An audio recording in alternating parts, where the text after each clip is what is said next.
Just over 2 years ago, Britain voted to quit the European Union, and the day is fast approaching when a deal must be struck over how that separation will work.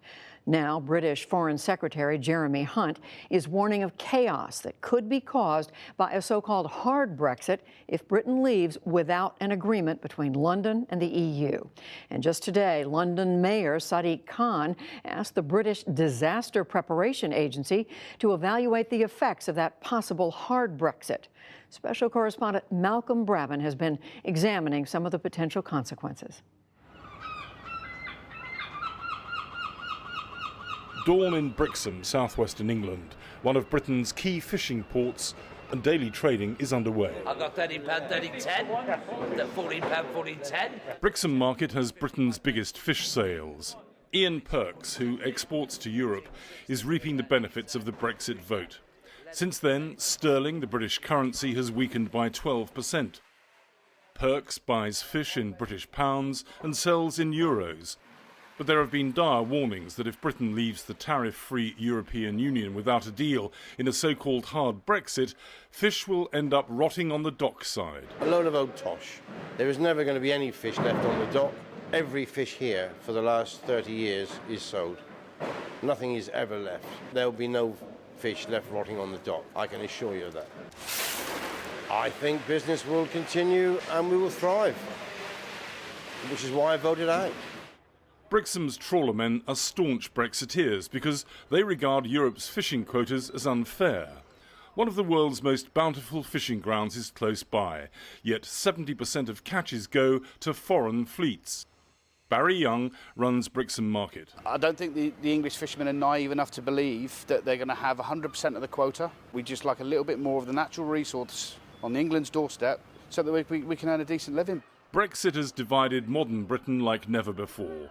10 miles from Brixham in Totnes, so-called Remainers have launched a rearguard action.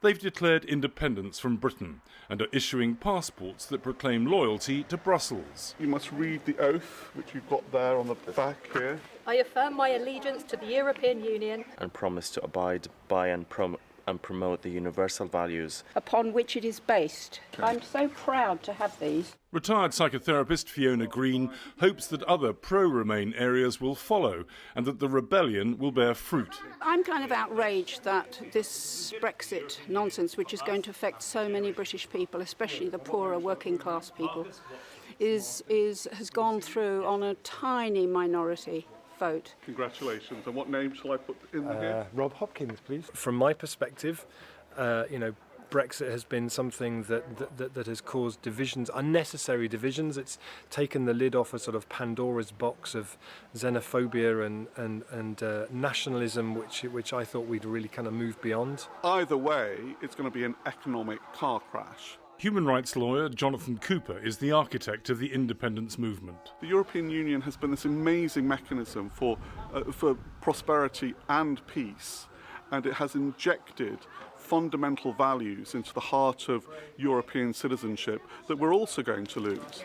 Every passing day brings a new warning for this damp collection of British Isles and their traditionally stoical inhabitants. There have been reports of stockpiling of food and medicines by the government of Prime Minister Theresa May. This is not just about stockpiling. That concept, what it is about making sure that we'll be able to continue to do the things that are necessary once we've left the European Union, if we leave without a deal. May tried to convince the European Commission in Brussels to accept a compromise deal, but it was rejected outright by the EU's chief negotiator, Michel Barnier. This has left May caught in a vice between Europe and Britain's hardline Brexiteers, led by former Foreign Secretary Boris Johnson, who resigned in protest at her compromise proposals. Why don't I give this whole tray to you? Political analysts say that Johnson and his supporters may soon try to topple May over Brexit. Order.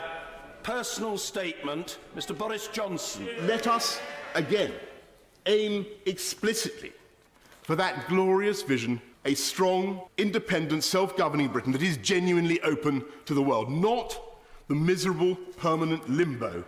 The government is also under pressure from big business.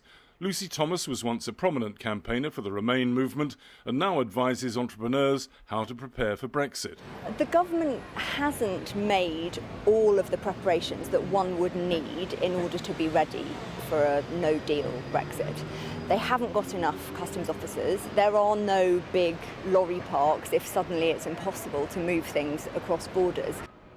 The port of Dover, 26 miles from Calais in France, is the main freight gateway between Britain and Europe. It handles business worth $142 billion each year and up to 10,000 trucks a day. The EU's free movement of goods rules mean it only takes 2 minutes to process a truck now. But without a Brexit agreement, the reimposition of customs and other border checks could cause major disruption, as Dover warned in this video. Even if it took just an extra 2 minutes to process a lorry, it would cause queues of over 17 miles at Dover. And there would be similar chaos in Calais and Dunkirk. The slowed movement of goods wouldn't just impact ports, it would impact the whole supply chain. Dover claims that highways could become parking lots. Some British supermarket chiefs have warned there could be food shortages, and one even claimed civil unrest might break out. But William Bain, a former lawmaker who represents the retail industry, would not go that far.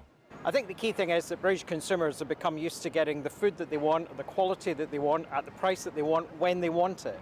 And the problem that we have is a no-deal Brexit would put those sensitive supply chains at risk. Time is rapidly running out for there to be an amicable divorce settlement. A recent poll showed that most Britons are completely fed up with the painful negotiations and want the whole process to be completed. Another survey showed that there were about 100 parliamentary constituencies or districts which voted to leave during the referendum that would opt to remain should they be given a second opportunity. But the chances of there being a second referendum are minuscule. Brexit wouldn't just mean severing trade links.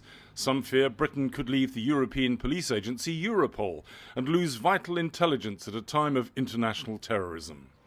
Civil commissioners who hold Britain's police forces to account have told the government that the public could be put at risk. Matthew Scott is the commissioner in Kent, the county where Dover is located. There is potential for both British and EU organisations to lose access to information about very dangerous people. And what we're trying to emphasise is that if there is no deal on security, both sides stand to lose. Hi, Kev. Back in Brixham, fish exporter Steve Farrar regrets the isolation of Britain, but hopes cool heads will prevail. Everybody's got too much to lose in the long term. You might get chaos for a little while. I think there's a lot of scaremongering going on. At the end of the day, it's a hypothetical question, but let's just answer it hypothetically. Yeah, it probably would be a bit awkward for a while, but fish and commodities and cars and everything else that's created in different countries, either in Europe or Britain or elsewhere, they've got to be bought and sold. The products will follow the money. They'll follow the money, easy as that. As he takes his turn to offload the Mary Ann's catch, skipper Nathan Old fears a compromise when negotiations between Britain and the EU resume. I'm not worried about Brexit, I just know the fishing industry will be the one they sacrifice to keep deals. The House of Lords, everything, it's landowners. It's not, they don't care about the fishing in this country. The pro-European lobby claims that Britain has most to lose from the divorce, but Brexit is a body blow to a deeply divided Europe. And if it's a success, anti-EU movements in other countries will be emboldened, further threatening the concept of a unified Europe. For the PBS NewsHour, I'm Malcolm Brabant in England.